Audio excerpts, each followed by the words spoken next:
അടി. അയ്യോ ഞാൻ യക്ഷിയാണ്. യക്ഷിയല്ല, ഏത് കക്ഷിയാണെങ്കിലും കുഴപ്പമില്ല. അടി. അല്ല ഞാൻ ഇപ്പം ഡ്യൂട്ടിയിലാണ്, അടിക്കാൻ പറ്റൂല. നമ്മൾ രണ്ടുമില്ല, വേറെ ആരും ഇല്ലല്ലേ.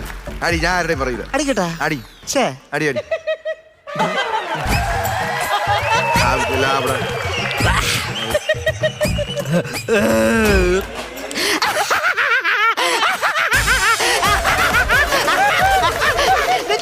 കൊല്ലം. നിനക്ക് എന്താണ് നിന്റെ പ്രശ്നം? എന്താണ്? വന്നിട്ട് 10 മിനിറ്റ് അല്ലേ ആയുള്ളൂ, അതിനുമ്പ് നിനക്ക് എന്നെ കൊല്ലണോ? അല്ല ഞാൻ യക്ഷി. ഞാൻ ഇവിടെ 5 കൊല്ലമായിട്ട് ഞാൻ ഒറ്റയ്ക്ക് താമസിക്കുകയാണ്. എന്റെ ദുഃഖം വല്ലതും നിനക്കറിയാമോ? വീട്ടുകാർക്ക് എന്നെ വേണ്ട, ഉണ്ടായിരുന്ന കാമുകി തേച്ചിട്ട് പോയി. നാട്ടുകാർ മുമ്പ് ഞാൻ കള്ളൻ പൊത്ത കരടാണ് എന്റെ ജീവിതം. കാര്യം പറഞ്ഞോണ്ടിരിക്കുന്നത് സംസാരിക്കണം.